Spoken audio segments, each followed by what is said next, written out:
하나님의 말씀 보도록 하겠습니다. 히브리서 11장 1절에서 3절입니다.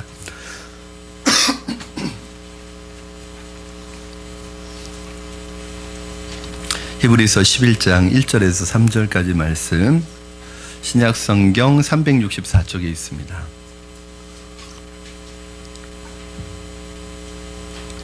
히브리서 11장 1절에서 3절 말씀, 우리 한 목소리로 하나님의 말씀을 우리의 심령 속에 받도록 하겠습니다.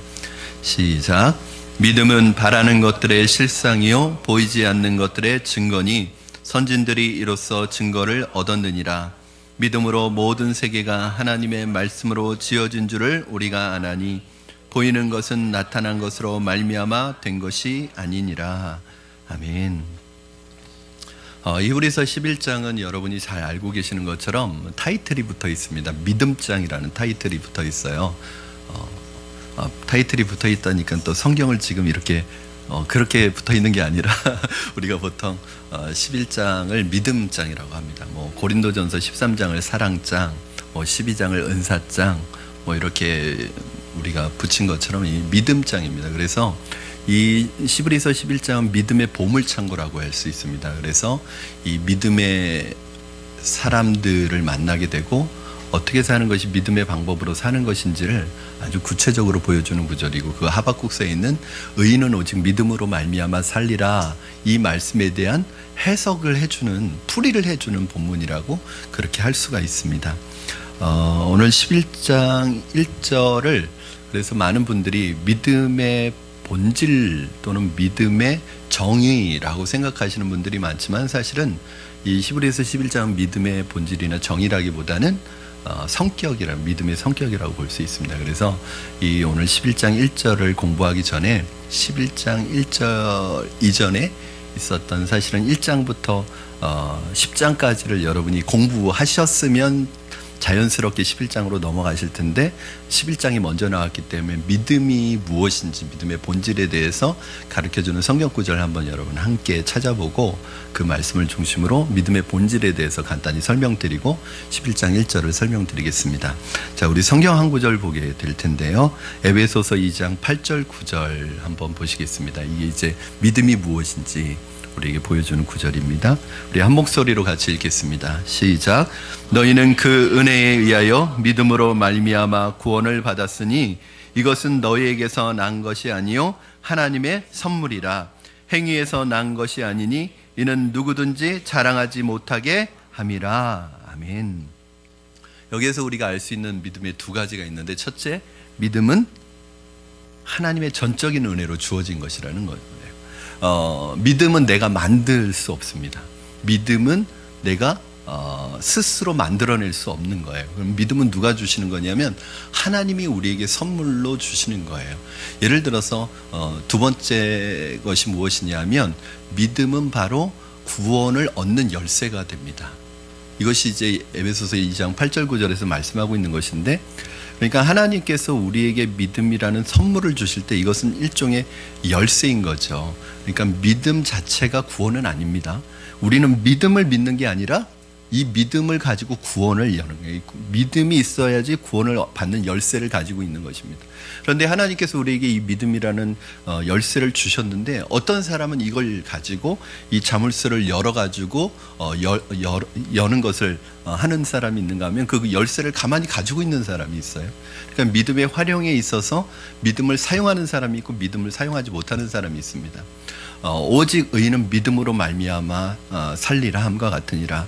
의인은 믿음에서 믿음에 이르게 한다. 이게 다 무슨 말이냐면, 우리가 예수님 믿을 때도 믿음이 필요하지만 정작 우리에게 믿음이 필요한 건 언제냐면 예수님 믿고 난 이후에 믿음으로 살아가는 데 있어서 믿음이 더 필요한 거예요. 근데 어떤 분은 이것을 가지고 믿음의 열쇠를 사용해서 믿음으로 사는 분이 있는가 하면 사실은 믿음을 전혀 사용하지 못하는 믿음의 사람들도 있죠. 우리는 이런 분들을 무늬만 그리스도인인 분이라고 그렇게 얘기를 합니다. 자, 예수님께서 병든 자를 고쳐주셨습니다. 그렇죠? 소경을 고쳐주셨고, 안진뱅이를 고쳐주셨고, 또 나병 환자를 고쳐주셨고, 마른 손 환자를 고쳐주셨고, 정신적인 질병에 시달리는 사람과 또 귀신 들린 사람을 고쳐주셨습니다. 근데 여러분, 예수님께서 사람을 고쳐주실 때 공통적으로 드러나는 특징이 하나 있습니다. 그게 무엇이죠?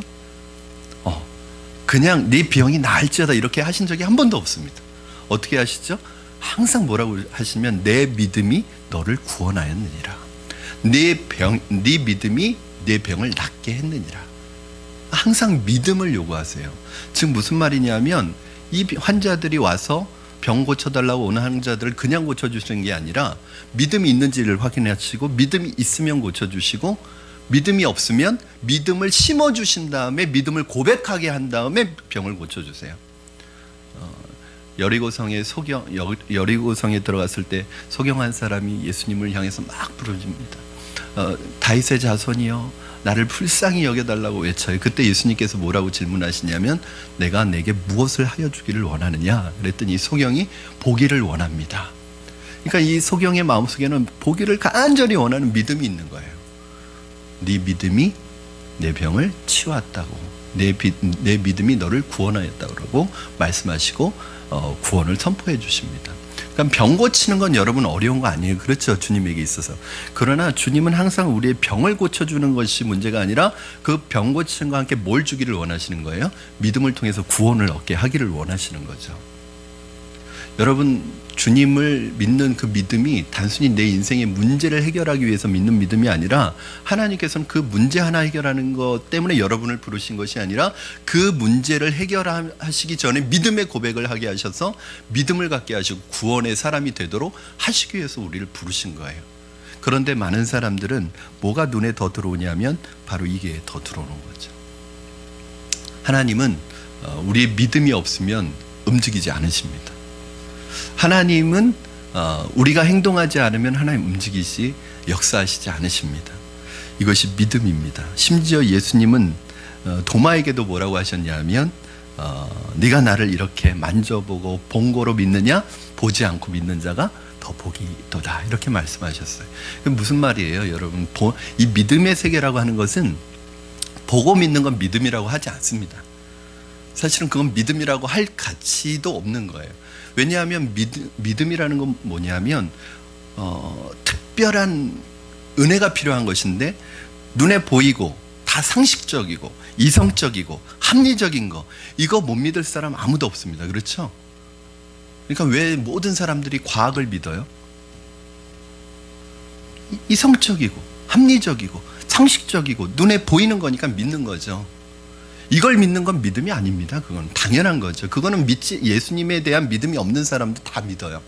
그러나 진짜 믿음은 뭔지 아세요, 여러분? 보이지 않는 걸 믿는 것이 믿음이죠. 바랄 수 없는 중에 바라는 것이 믿음인 거죠. 믿음이란 말 자체도 이 믿음이라는 게 굉장히 중요하지만 더 중요한 것이 있습니다, 여러분. 믿음도 중요하지만 내가 믿음을 갖고 있는데 그 믿음의 내용이 무엇이냐? 뭘 믿고 있느냐가 중요한데 믿음의 내용이 만약에 자기 확신이다. 그러면 그건 잘못된 믿음입니다. 보통 우리가 세상 사람들이 말하는 믿음은 어떤 믿음이냐면 자기 확신, 자기 신념, 자기의 어떤 그 철학 이걸 믿음이라고 말을 해요. 그러나 성경 어디에서도 그걸 믿음이라고 말하지 않습니다. 성경에서 말하는 믿음은 무엇이냐? 믿음의 내용이 무엇이냐? 우리는 뭘 믿는 것이냐? 성경에서는 이렇게 믿음의 내용을 정의합니다. 구약에서는 믿음이 뭐냐면 하나님과 그의 말씀을 믿는 게 믿음입니다. 신약에서는 뭐냐? 신약에서 믿음은 예수님과 예수님의 말씀과 예수님이 하신 일, 우리를 위해서 하신 일을 믿는 게 믿음입니다. 여러분, 이게 믿음이 아니라는 거죠. 하나님 믿어요, 저는. 하나님은 믿지만 하나님의 말씀은 믿지 못하겠어요. 이거는 믿음이 아니죠. 제가 이걸 늘 제가 쉽게 좀 설명해 드리면 우리 집사님 중에 한 분이 저한테 이렇게 얘기하셨어요. 목사님, 저는 목사님을 신뢰해요. 목사님을 믿어요. 그러나 목사님이 하는 일은 목사님이 하는 말은 100% 못 믿겠어요. 이건 절 믿는 건가요? 절 신뢰하는 건가요? 나는 저를 믿는데 저는 신뢰하는데 말은 신뢰 못하겠다. 이건 말이 좀 안 되는 말이에요. 그렇죠? 그래서 누군가를 믿고 신뢰한다고 할 때는 그 사람의 말을 신뢰한다는 말이에요. 그러니까 우리가 잘못 생각하는 게 뭐냐면 믿음이라는 것이 저는 하나님 믿어요. 그냥 하나님 믿습니다. 이게 믿음이라고 생각하는 줄 아세요. 그러나 그것 것이 믿음이 되기 위해서는 하나님의 말씀을 믿고, 믿는다는 것은 듣는 것, 이해하는 것뿐만 아니라 그렇게 살아가는 게 믿음이잖아요. 그러니까 하나님의 말씀을 듣고 그 말씀을 믿고 말씀대로 살아가는 게 진짜 믿음이에요. 그래서 예수님 뭐라고 그러셨죠? 주여 주여 하는 자마다 천국에 오지 못한다. 그럼 이거 놀랍습니다. 예수님이 뭐라고 하시냐면 주여 주여 하는 자마다 천국에 다 오는 게 아니라는 거예요. 그러면 예수님을 믿는 믿음이 아니어도 주여 주여라고 할 수 있어요, 없어요? 있는 거예요. 그래, 이거에 저도 속는 거예요. 주님을 부르고 하나님의 이름을 부르기 때문에 다 믿음의 사람이라고 생각하죠. 그러나 진짜 믿음은 뭐예요? 이름을 부를 뿐만 아니라 그 말씀을 믿는 것, 하나님이 하신 일을 믿는 것, 이게 믿음입니다. 자, 이 믿음이 들어와서 이 믿음이 자라가야 되는 거예요. 오늘 믿음의 세계에 굉장히 혼란이 많습니다. 여러분, 예컨대 이 세상 사람들의 믿음은 자기 체면, 자기 신념, 자기 철학을 믿음으로, 나는 믿음이 있어 하면서 그걸 믿고 살아가는 사람이 있어요. 즉, 자기가 공부해서 세워놓은 지식, 자기가 어떤 공부한 철학, 자기가 발견한 사상, 어떤 이데올로기를 믿는 사람이 있는데, 이건 성경이 말하는 믿음이 아닙니다. 요즘 우리나라에서 유행하고 있는 이제 유사 믿음이 뭐냐면, 이 유사품 믿음이에요. 그러니까 가짜 믿음이라는 거죠. 적극적 사고방식. 이것의 대표적인 책이 뭐냐면 조엘 오스틴 목사가 쓴 긍정의 힘이라는 책이 가장 대표적인 책입니다. 이 책이요, 기독교에서 뿐만 아니라 일반사적에서도 베스트셀러고 많은 사람들에게 이게 사람들의 그거에 잘 맞는 거죠. 뭐냐면 그 책에서는 심지어 뭐까지 얘기하고 있는지 아세요? 자, 이 차가 내 앞에 가고 있는 차가 우회전한다. 그럼 우회전한다는 거예요. 그리고 내가 10년 후에 집을 산다. 좋은 집. 그래서 꿈을 크게 그려라. 어떤 집에 살 건지 그 꿈을 크게 그리면 그 집을 산다는 거예요.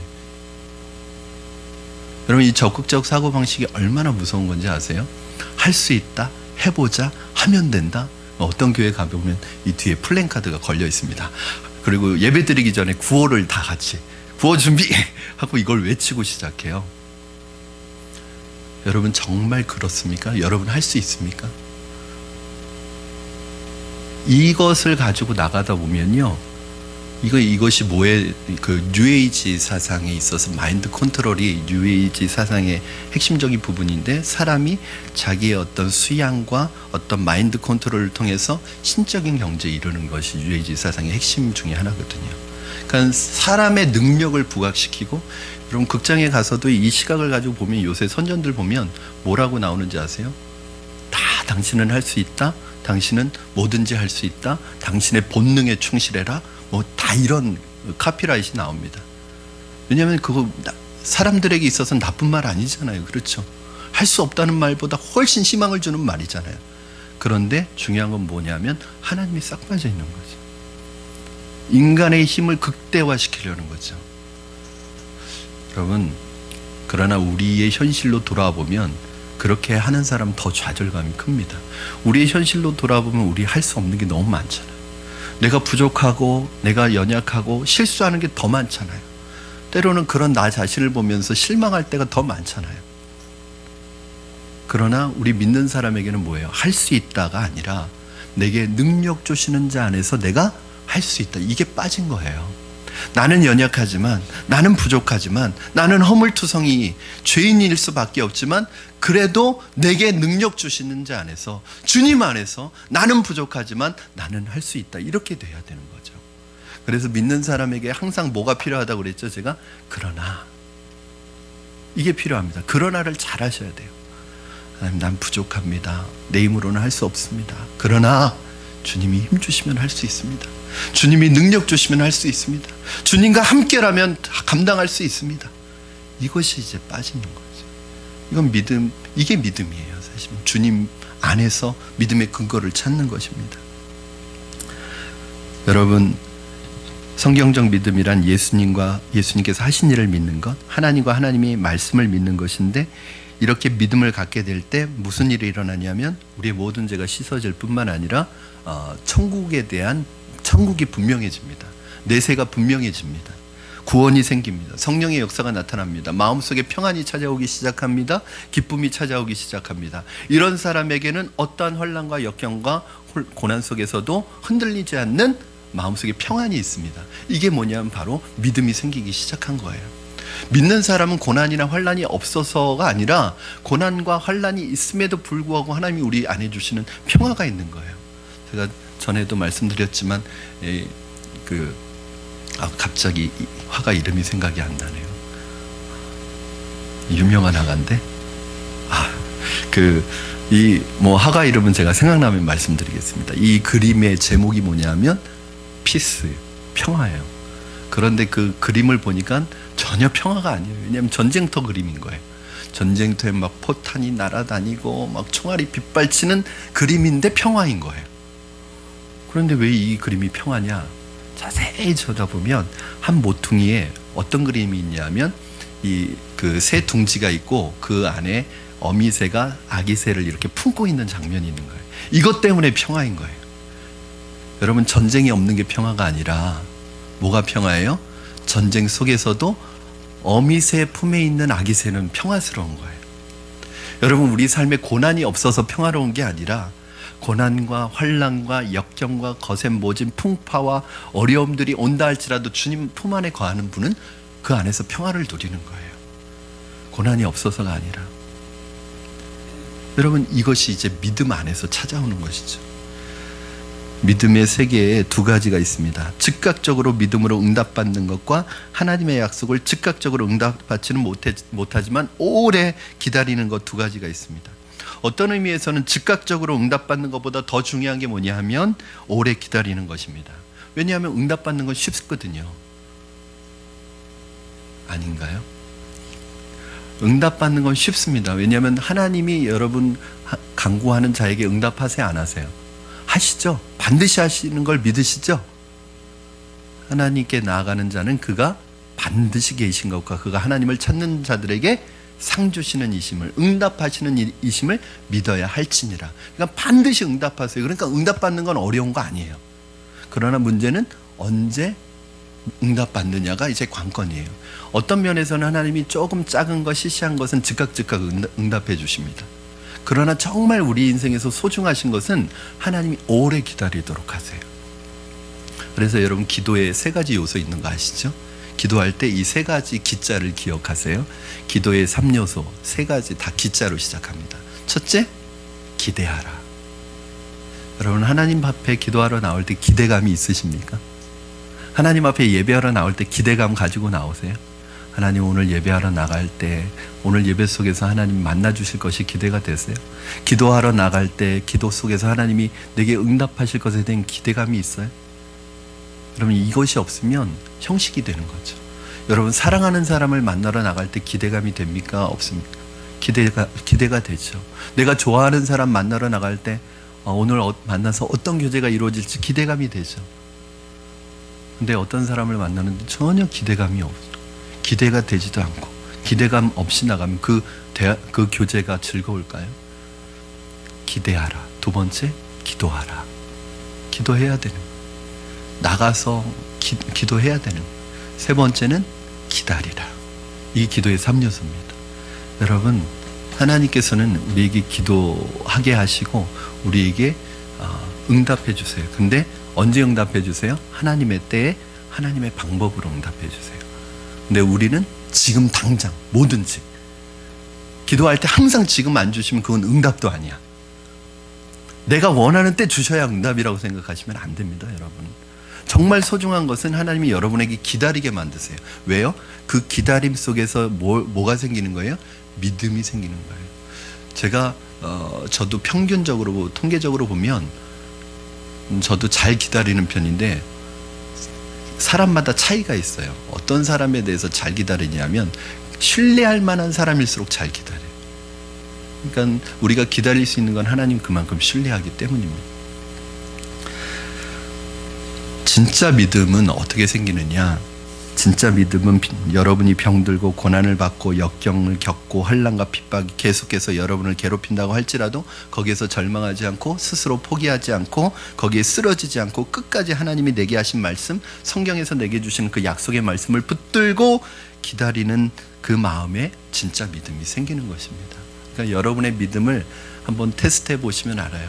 여러분 믿음은 평안할 때는 잘 모릅니다. 내가 믿음이 좋은지 안 좋은지. 여러분 진짜 노련한 뱃사공의 그 실력은 어디에서 드러나요? 잔잔한 물을 갈 때는 모릅니다. 험한 파도가 칠 때 진짜 뱃사공의 진가가 드러나고, 이 노련한 등반가의 진가는 어디에서 드러나요? 야산을 오를 때가 아니라 험산 줄령을 넘을 때 드러나는 것처럼 진짜 믿음의 사람은 언제 그 믿음의 실력이 드러나요? 고난과 어려움 속에서 진짜 믿음이 잉태되고 태어나고 그 사람의 믿음이 보여주는 거예요. 그래서 어떤 분은 참 믿음이 좋은 것 같아요, 겉으로 보기에는. 근데 어려움을 만나면 여지없이 무너져서 믿음으로 살지 못하는 분이 있고, 어떤 분은 믿음이 그렇게 좋은지 모르겠는데 고난을 만나니까 정말 자기 믿음이 나오는 분이 있어요. 그러니까 우리가 겉으로 봐서는 참 이거 모르는 거예요. 이 고난 속에서 믿음이 진짜 믿음이 가려지는 것입니다. 이러한 각도에서 오늘 히브리서 11장 1절 말씀을 여러분과 마지막으로 나누고 오늘 말씀을 마치려고 합니다. 오늘 히브리서 11장 1절은 아주 간단한 말씀이에요. 우리 한번 같이 읽어보겠습니다. 시작.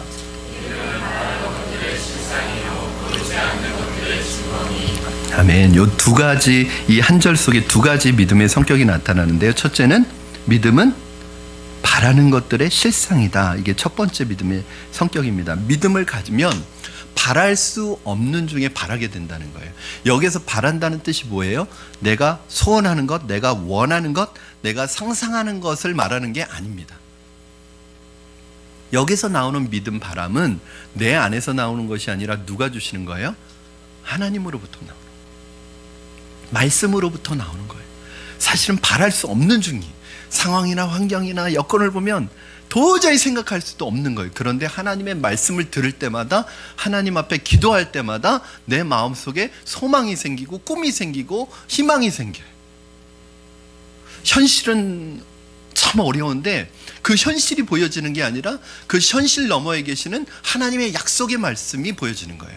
하나님이 지금 내 상황을 보면 내가 누구한테 쓰임받는 건, 내가 어떻게 살아갈까, 내가 이렇게 살아갈까 조차도 고민스러운데 이 하나님의 말씀을 읽으면, 하나님 내가 너를 사용하겠다, 내가 너를 붙들어 주겠다, 너는 나를 위해 쓰임받을 것이다, 내가 너와 동행하겠다, 이런 소망스러운 말씀이 생기는, 이걸 붙잡는 게 뭐예요?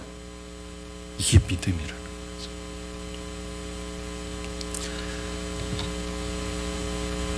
여러분, 우리가 이 신앙을 가지게 되면, 믿음을 가지게 되면 더 이상 헛된 것을 추구하지 않습니다. 물질을 추구하지 않습니다. 세상의 부와 성공에 매달리지 않습니다. 왜냐하면 참된 추구가 생기기 시작하고 참된 이상과 참된 소원이 그 사람 안에 생기기 시작하기 때문입니다. 새로운 가치관이 생깁니다. 예수를 믿으면 이전에 눈에 보이지 않던 것이 보이기 시작합니다. 이전 것은 지나갔으니 보라, 새 것이 되었도다. 전에는 무엇을 먹을까, 무엇을 입을까, 무엇을 마실까 고민하고 그것이 우리의 걱정과 근심과 염려와 생각의 90%를 차지했는데, 이제 예수님의 말씀을 접하게 되고 예수님을 만나게 되고 믿음이 들어온 후부터는 그의 나라와 그의 의를 위하여 고민하고 기도하는 것이 우리의 90% 이상을 차지하는 것이죠. 주님이 우리에게 주신 모든 것들, 위에 있는 것들, 영원한 것들을 보면 너무너무나 소중한 것인데, 이것이 우리에게 참 믿음을 요구하는 이유가 있어요. 그 좋은 것들이, 천국의 것, 영원한 것, 위에 있는 것들이 현재 것이 아니라는 거예요. 이게 다 미래의 것이라는 거예요. 이것이 사실은 우리의 믿음이 필요한 것입니다. 우리는 지극히 현실적이거든요. 그래서 지금 눈에 보이는 거 아니면 안 믿고요, 눈에 보이는 거 아니면 의지가 안 돼요. 그런데 하나님의 것, 영적인 것은 다 눈에 보이지가 않고 현실에 와 있는 게 아니라 미래의 것이에요. 여러분, 이거 어떻게 하시겠습니까? 그래서 저는 믿음의 사람을 어떻게 정의하냐면, 믿음의 사람은 현실을 보는 사람이 아니라 미래에 우리에게 약속된 것을 끌어당겨서 맛보면서 현재의 것으로 만들어가는 사람이 믿음의 사람이라고 생각합니다. 전에 제가 그런 말씀 드린 적이 있었어요. 여러분, 영생은 언제 얻는 거라고 그랬죠? 영생은 언제 우리에게 오죠?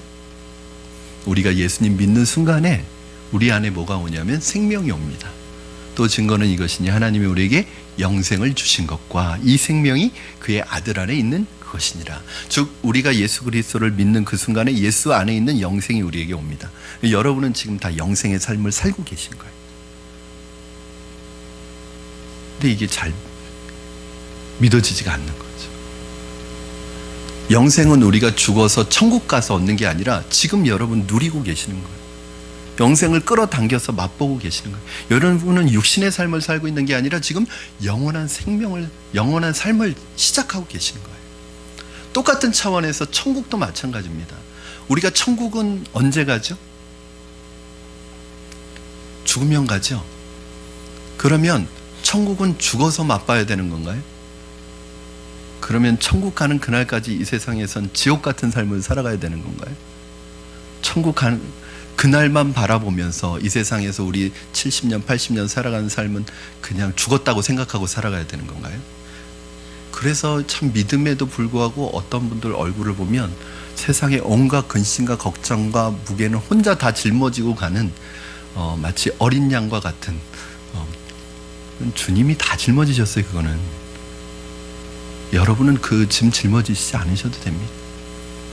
그래서 여러분 믿는 사람은 어떤 사람이냐면 우리가 나중에 가게 될 그 천국의 기쁨과 그 감격과 은혜를 이 땅에 끌어당겨서 이 땅에서 맛보면서 살아가는 거예요. 왜 그게 가능해요? 주님이 우리와 함께 하시기 때문에 가능한 거죠. 자, 찬송가 가사 중에 초막이나 궁궐이나, 그러니까 어느 장소나 상관없다는 거예요. 초막에 있든지 궁궐에 있든지 거친 들이나 빈들에 있든지 내 주 예수 모신 곳이 그 어디나 하늘나라. 그러면 이게 천국의 정의입니다. 여러분 천국이 어떤 곳이에요? 왜 천국에 여러분 그렇게 가고 싶으세요? 계시록에 보니까 천국은 도로가 금으로 포장돼 있고 건물이 다 보석으로 돼 있으니까 그곳에 가서 그 보석 하나 좀, 여러분 그곳에서는요 차이는 게 보석이 그게 그렇게 가치 있는 게 아니에요. 여러분 그곳에 천국 아무리 보석으로 깔려 있고 해도 그곳에 하나님이 없으면 천국이 안 되는 거예요. 왜 천국이냐면 하나님과 함께 살기 때문에 천국인 거예요. 마찬가지로 이 땅에 어렵고 힘든 삶을 살아갈지라도 때로는 고난의 골짜기를 걸어갈지라도 주님과 함께 있는 사람은 천국을 맛보면서 살아가고 있는 거예요. 현실은 고통스럽지만 주님을 모신 사람은 그 마음속에 이미 천국이 와 있는 거예요. 그래서 믿는 사람들은 얼굴을 잘 관리하셔야 합니다. 옆에 있는 분 얼굴을 좀 보셔요. 천국이 보입니까? 아니면 그 반대건 얘기하지 않을게요. 너무너무 얼굴이 늘 심각해요. 이분은 온 세상의 근심과 걱정은 어린 양 대신 주님이 다 짊어지셨는데 본인이 모든 걸 다 짊어지고, 여러분 그러면 여러분 얼굴 보면 예수 믿고 싶은 생각이 싹 달아나요. 안 믿는 사람이.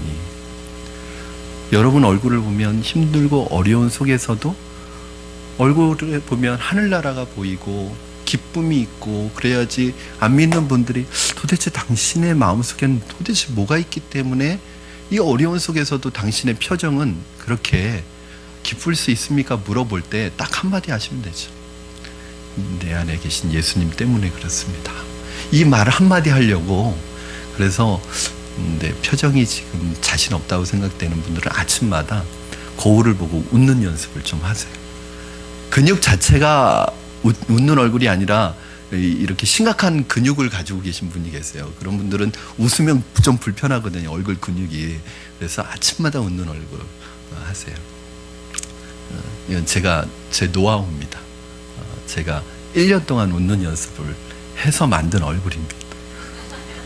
굉장히 부정적인 시각을 가지고 계시지 마시고.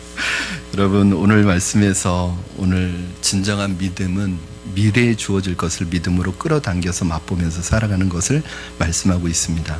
그 사람들이 하나님의 말씀에 기초하지 않는다면 그것은 여지없이 실패하고 말 것입니다. 두 번째는 믿음은 보지 못하는 것을 보게 만든다고 말씀하고 있습니다. 여러분 보지 못하는 것을 보는 것, 이게 믿음이랍니다. 어떤 사람이 배를 탔습니다. 두 사람이 배를 타고 가는데 망망대해를 만났습니다. 그런데 한 사람은 아무것도 보이지 않는 것 때문에 좌절하고 절망했습니다. 그런데 한 사람은 저 끝에 섬이 보인다고 말하면서 소망을 갖기 시작했습니다. 이 두 사람의 차이는 무엇일까요?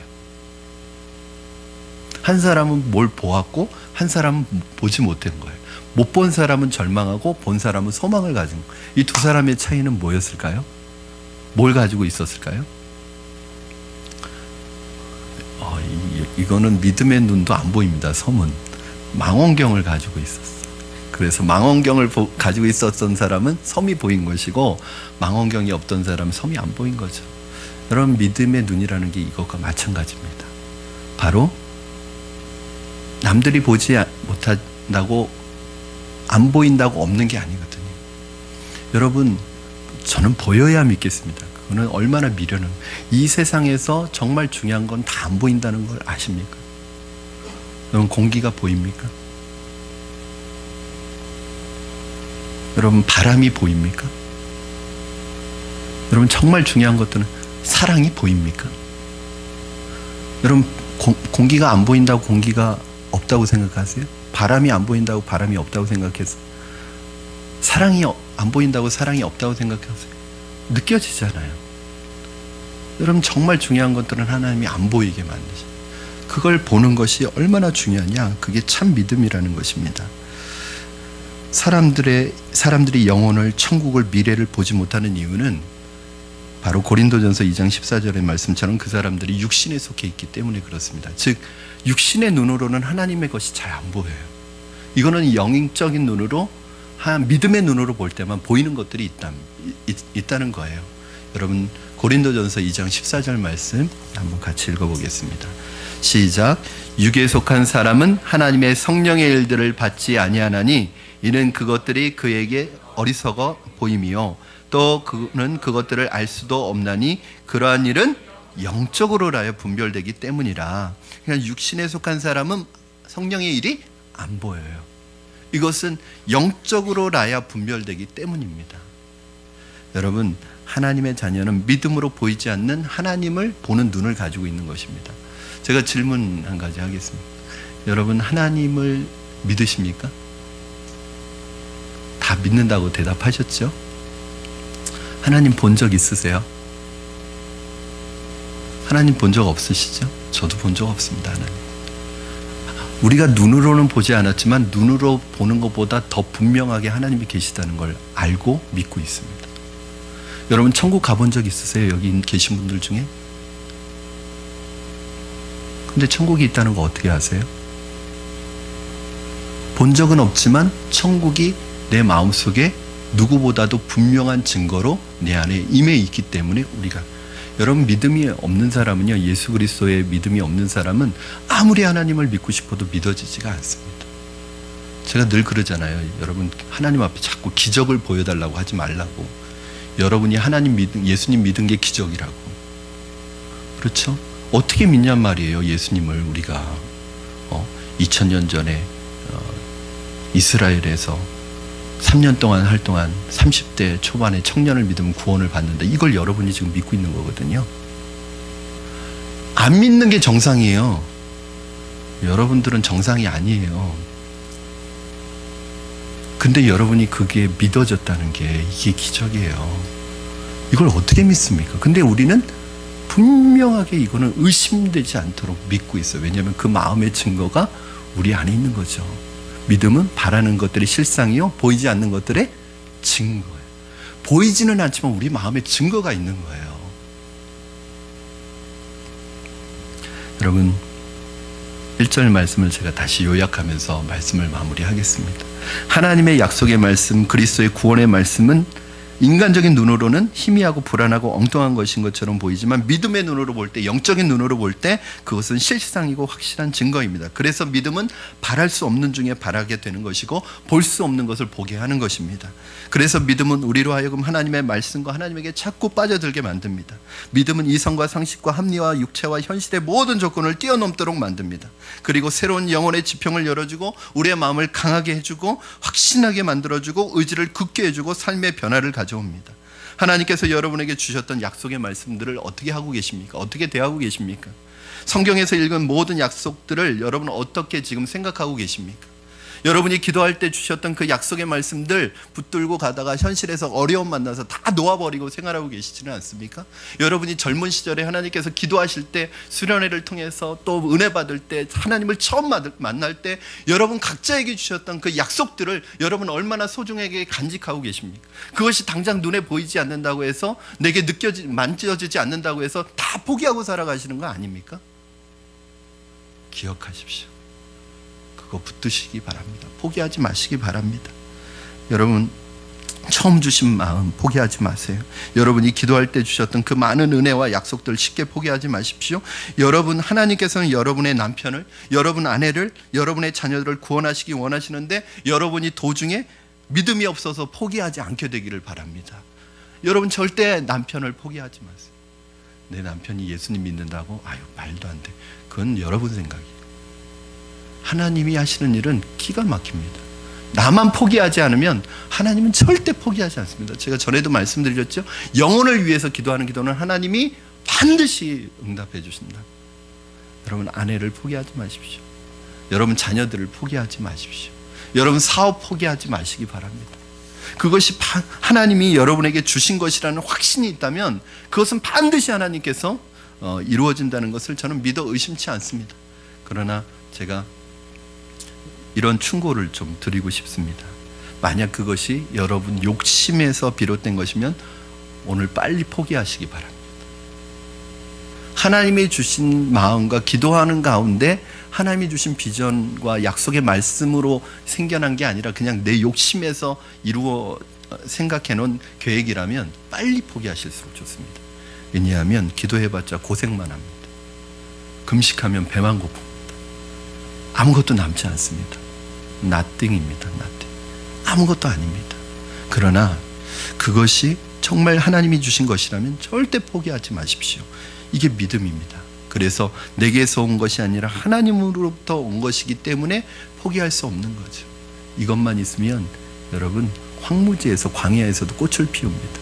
요셉이 이 꿈과 비전이 있었기 때문에 인신매매당해서 종으로 팔리고 감옥에 억울한 누명을 쓰고 죄수로 감옥에 갇히면서도 꿈을 현실에 무릎 꿇지 않을 수 있었던 것은 바로 이 하나님이 주신 약속의 말씀들이 있었기 때문입니다.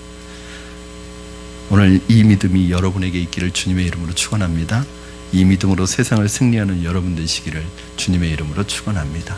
우리 이 시간에 찬양 한 곡 부르고 기도하고 예배를 마치겠습니다.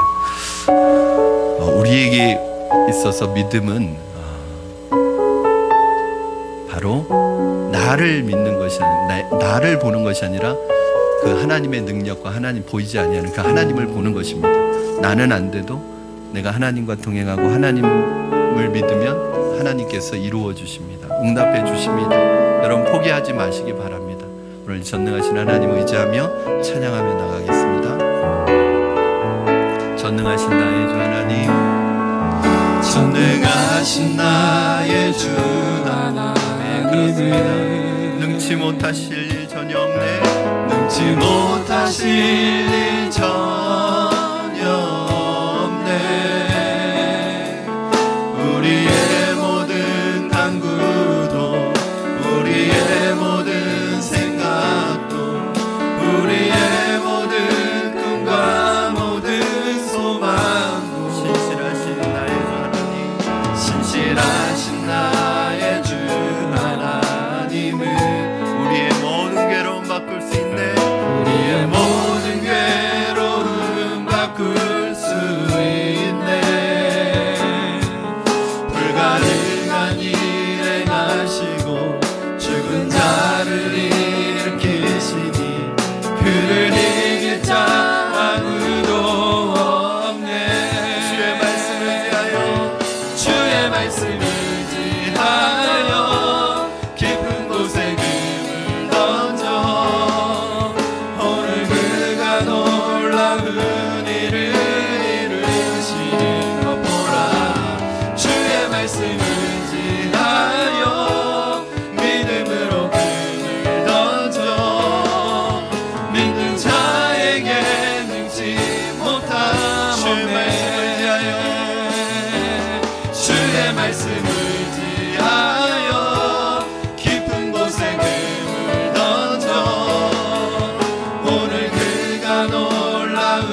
주신 말씀 붙들고 우리 기도하겠습니다. 하나님 아버지, 오늘 우리 사랑하는 성도님들 이 시간에 주님 기도할 때 믿음을 주시옵소서. 여러분 그렇게 기도했으면 좋겠습니다. 하나님 우리에게 믿음의 믿음을 더하여 주시옵소서.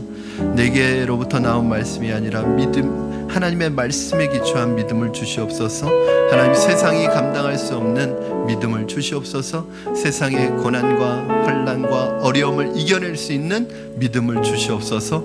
이 믿음으로 세상을 믿음으로 승리하며 살아가는, 그래서 하나님 앞에 쓰임받는 믿음의 사람 되게 해달라고 우리 합심하여 기도하겠습니다. 살아계셔서 역사하시는 하나님 아버지 감사합니다.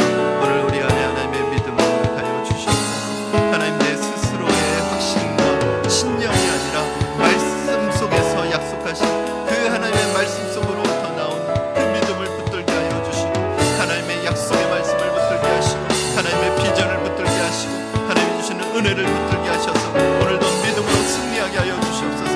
믿음으로 이기게 하여 주시옵소서. 믿음으로 나아가게 하여 주시옵소서. 승리하게 하여 주시옵소서. 세상이 감당치 못하는 믿음의 사람들로 살아가게 하여 주시옵소서. 오늘도 그 믿음으로 승리하는 우리가 되어지도록 축복하여 주시고 역사하여 주시옵소서. 은혜를 더하여 주시옵소서.